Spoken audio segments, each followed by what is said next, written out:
All right.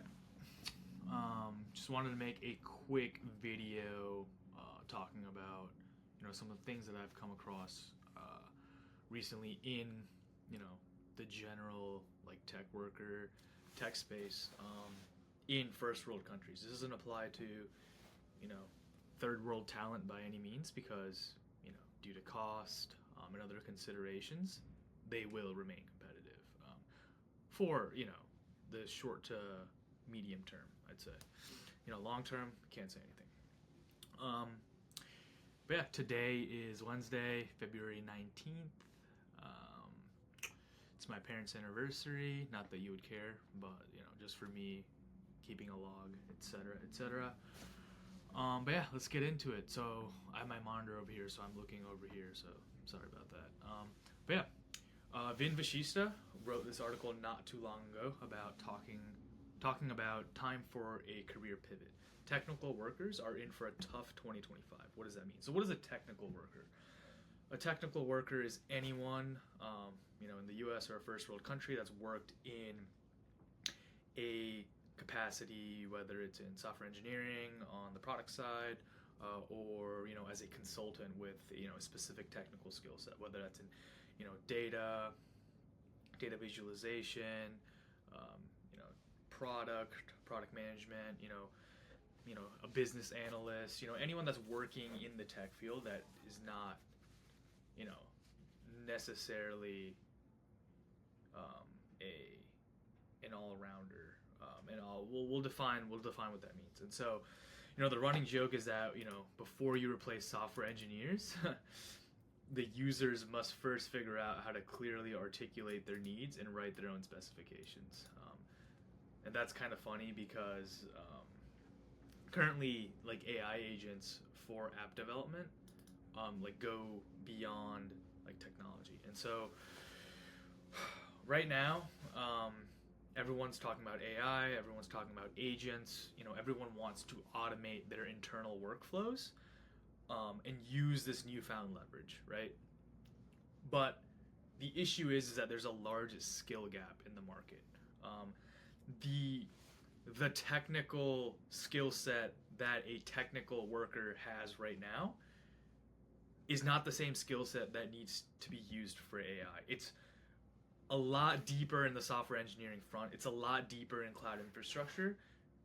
It's a lot deeper in machine learning. And your standard product manager, your standard data visualization expert, analytics engineer, like needs to really level themselves up and learn these new skills. And so there's an outsized amount of demand for an AI engineer or someone that wants to, or someone that needs to work in this LLM capacity, but the gap isn't filled because we don't have enough people that can do the job. And so what does that lead to? That leads to there being a lot more job openings and demands for these Gen AI roles. However, as a byproduct of this demand in Gen AI roles, people are cutting their costs in other areas. They're slashing headcount, they're laying off people, and then as a byproduct, those people that are laid off apply to these Gen AI roles with themselves being underqualified. And so it's just a massive mess right now. And so this interesting tweet, or sorry, LinkedIn post that he quoted here was pretty interesting because he's in the United States, writing software, especially prototypes, is becoming cheaper, right? And this will lead to an increase in demand for people who can decide what to build. AI product management has a bright future. And so when you have these AI systems and you have the ability for someone to talk to a computer and spawn something in a very short amount of time and then iterate on that, you have the ability for someone to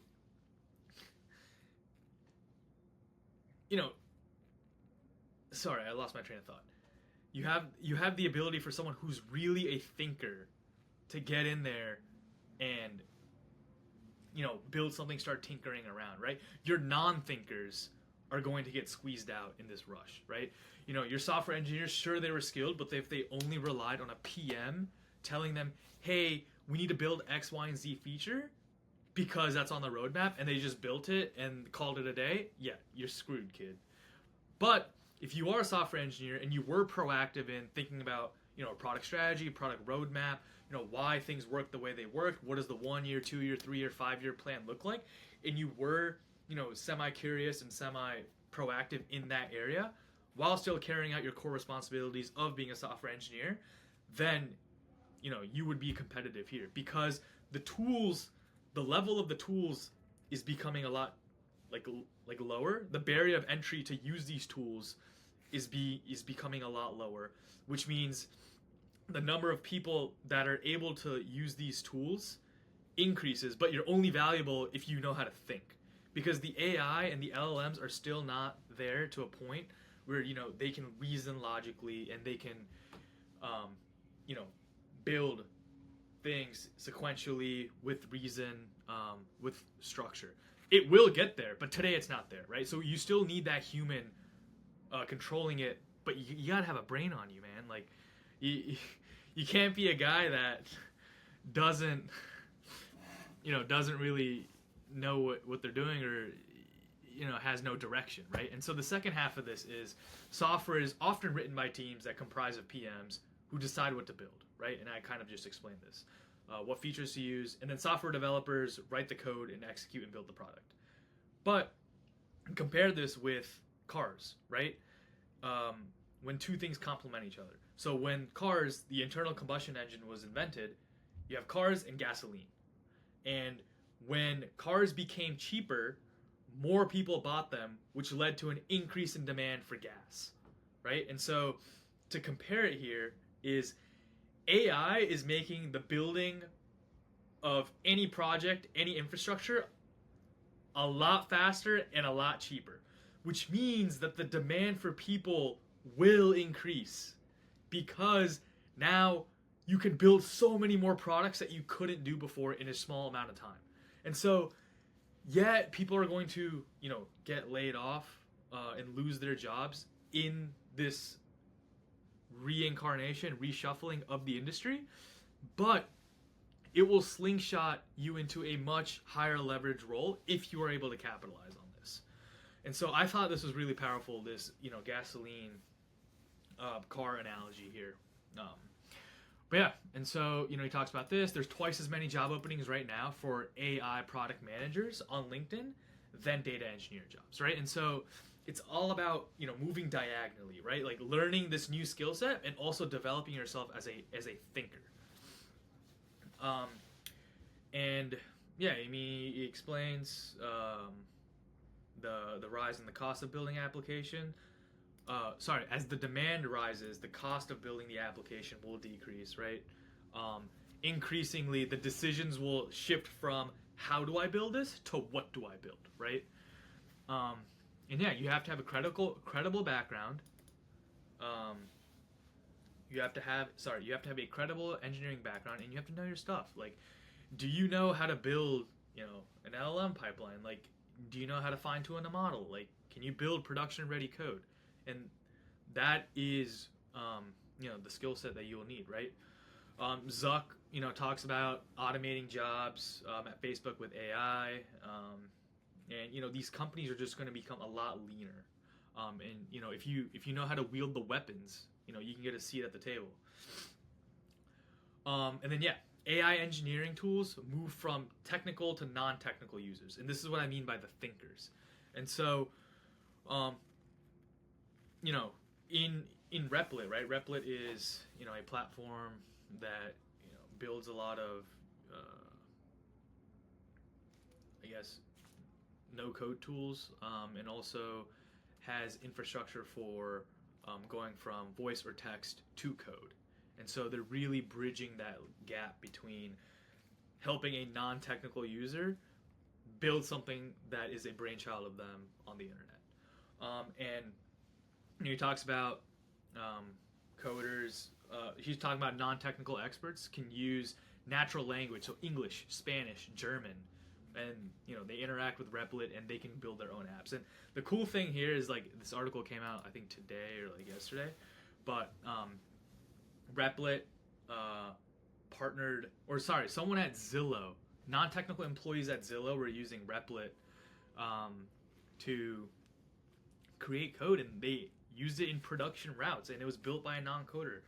That's insane to think about, right? That we're already at this stage. Like Claire, she tweeted, built 2 new internal systems for my team this week and used code generated by Claude. Took me 1 day and saved us $5 to $10K in consulting cost. And she's an English psych grad, and she built this with code, or she built code with English. And so all these changes are coming. People that are in these decision-making roles, that want something created, can skip the whole hire a team of engineers, hire a team of developers, hire a team of consultants, and they can go straight to, prototyping themselves, right? That's the power we have here. And yeah, CEOs will obviously overreact and prematurely reduce technical staffing levels. And so this started when we had Elon, right? Like Elon bought Twitter, came in with the kitchen sink and just cut everyone. He's like, who's a 10x engineer? All right, you can stay. And then he really gutted Twitter and made it extremely lean, right? And that gave everyone in the industry the okay to do this. And hey, if Elon did it and Elon did it successfully, we can do this as well. And so let's do it, right? But the thing is, it's all about the pendulum. The pendulum will swing, and CEOs will eventually realize, oh shoot, we did overcut, we did lay off, we did trim a lot of fat by doing it, but we might have went 10-15% too far. Well, now how can we refill those roles, but strategically find the correct people to do so? So the pendulum will swing back. You just need to be positioned with the right skill set to capitalize on that. And so that's what they're saying. Pendulum swings back, hiring picks up, technical team will look for new capabilities, right? And so you will have that divide between your technical individual contributors frequently partnering with the non-technical domain who are using AI tools. So you have like your marketing, sales, business development teams partnering directly with the software engineers and the programmers, and that will be like the tech mesh, the tech stack, the tech flow. And so, all in all, the days of technical teams being siloed in a technical organization, shielded away from the front office business unit, those days are over. Everyone's in the mix together. You're all one team and you're all hustling towards the same goal. Everyone needs to have that business hat on, and everyone needs to have that technical hat on. It's a whole new breed. This is crazy. And yeah, so I thought that was fascinating. He has a lot of good points in there, and he explains, how the shift is going to happen. So, how to become an AI engineer. And so I came across this from a fellow called, what is this guy's name? I don't know what this guy's name is, but it's the leverage. Anyway, he's a guy on Twitter, also a YouTuber as well.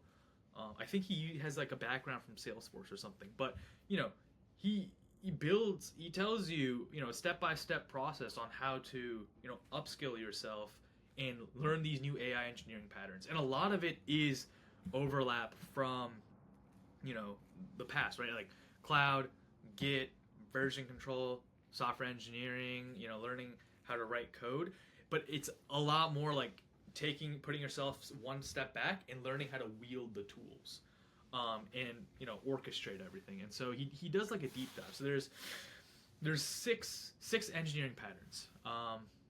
And so models, learning the foundation of AI models, their capabilities, and how to effectively integrate them and bake them into your application. And so the model is like a brain, plug it into your application, and let's turbocharge it. Then is prompting, right? So prompting, we think of it as I'm writing some text and I'm communicating with the model. But what you can have is when you build out these pipelines, the output of a certain task will go into a model, and then the output of the model will go into a certain task. Everything will be automated. Everything will work in terms of flows. And so not only is this prompting in you're interacting with the model, but it's also prompting as in how do I take certain outputs and use that as a prompt and, you know, manipulate the output, clean it up, and, you know, transform it into, you know, what the right prompt is, right? And how can I do that reliably and consistently? Next is context in RAG. So I don't know if you're familiar with RAG or not, but basically RAG stands for Retrieval Augmented Generation.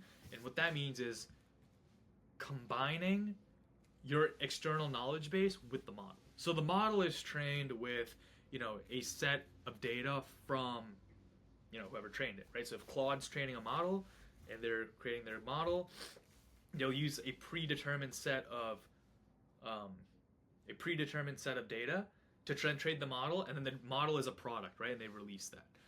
But now let's say, you know, you're running a shipping logistics company and you have a lot of data that you want to feed into Claude, or, you know, use as context for your queries.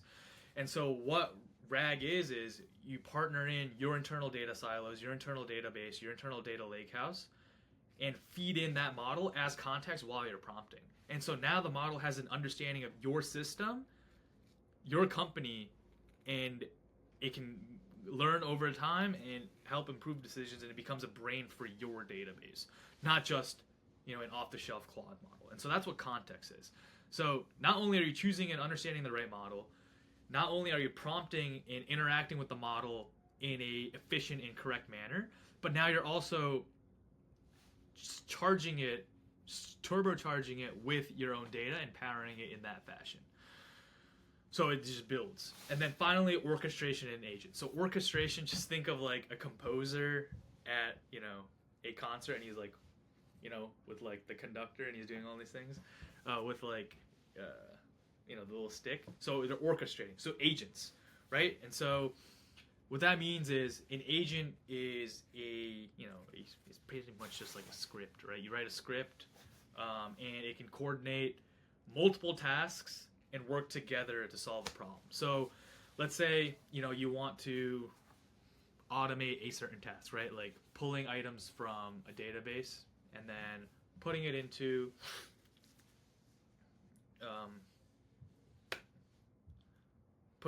a certain spot, and then, you know, running a prompt on that. And so you can have an agent do that for you and recall and plug in the RAG, and do all these things. And so you have like an army of small mini robots that can do all these things simultaneously, in a fashion, and you can chain them. So, you know, if a certain task is carried out, then X number of agents will do 5, 6, 7 tasks, right? And you can apply a lot of logic and context behind them. And so orchestration is now creating these mini robots to then carry out all of these tasks in synchrony.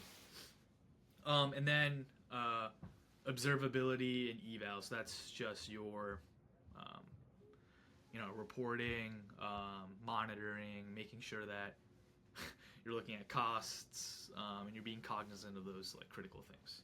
Finally, mindset. You know, just you got to be fired up about this stuff. Like, you have to be enthused. You want to learn. Like, these are like tools. If you're a builder, if building fires you up and gets you excited, like, this is where you got to be right now, you know? So yeah, hello world. I mean, he just, you know, then he dives deeper, right? So you have your models, you know, Llama, OpenAI, Gemini, Anthropic. And so learning what each model's use case is, right? And so, you know, before, when AI and LLMs like first hit the scene, everyone thought all the models were the same, and they're like benchmarking them for the same thing. But over time, we've learned, with applying different use cases, that certain models tend to do certain things really well compared to other models. Like, your OpenAI model is the best analyst, right? It's really good at thinking and reasoning. And so people like to use OpenAI for those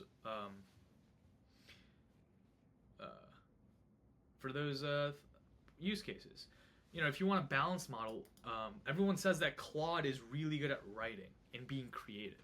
And so if you want to, write a newsletter or, create any written piece, written deliverable, Claude is a lot better for the job there.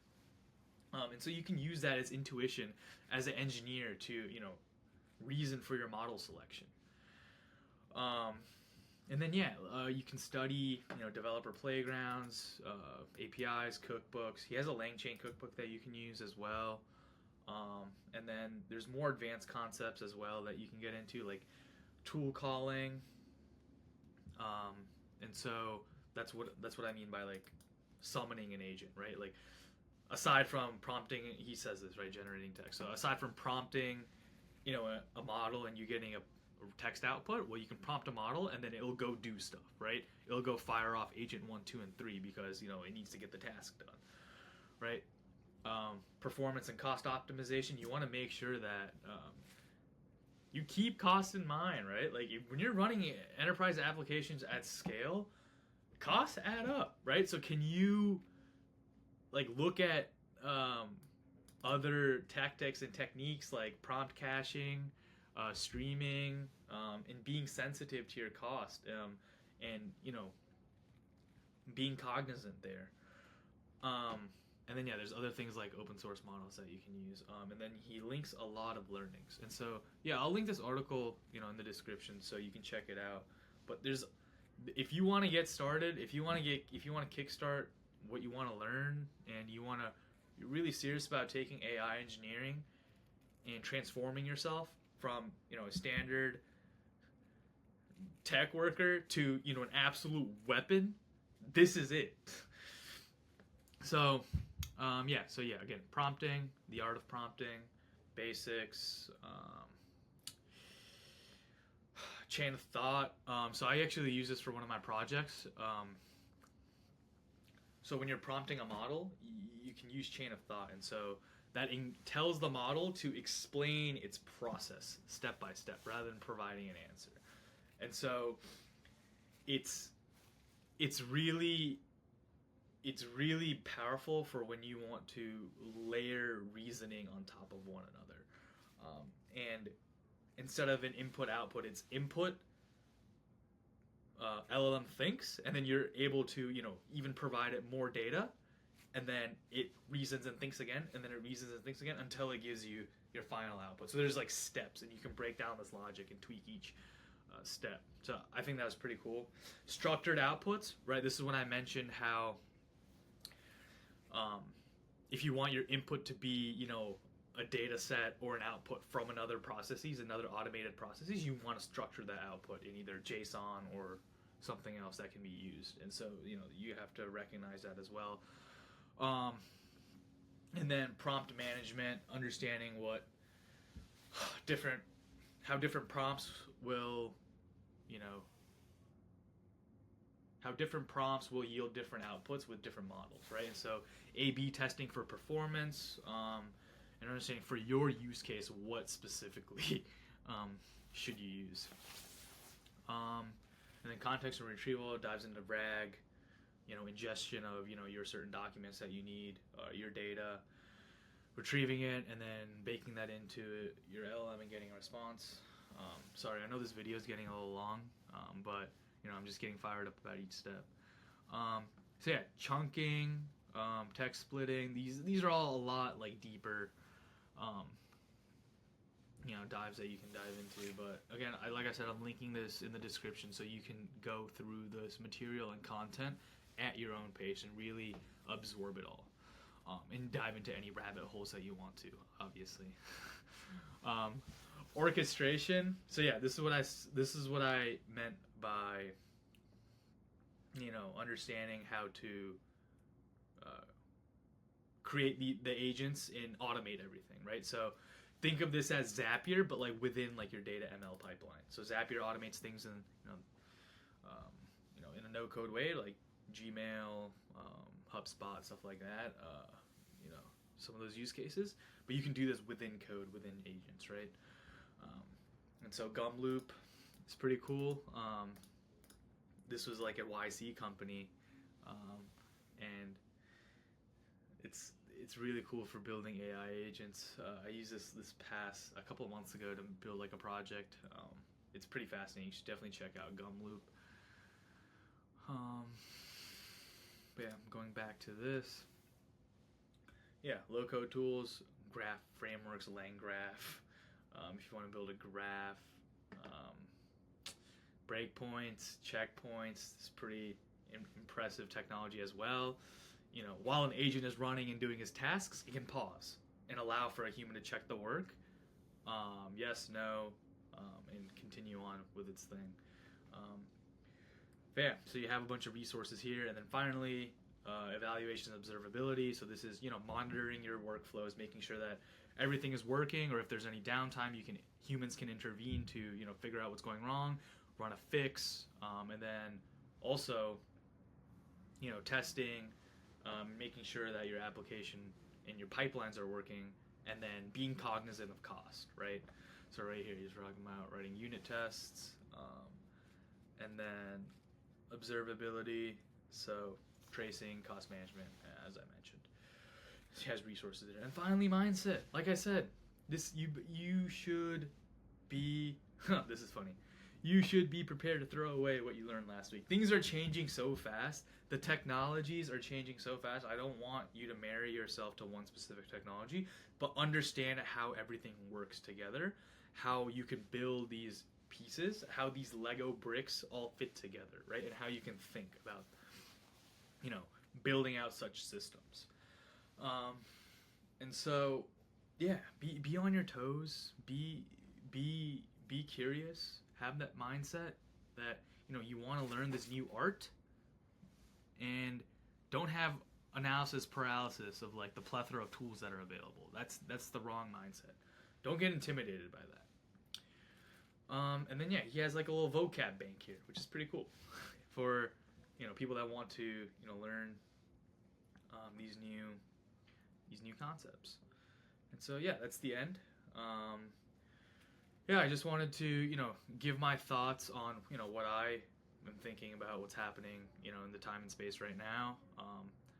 As I said in the first article, technical workers need to make a decision which direction you want to head into, and if you want to go down the more technical route, if you want to become that AI engineer, become that weapon that can wield and deal, well, you have your roadmap here. So yeah, thanks for watching, and yeah, I hope this helped.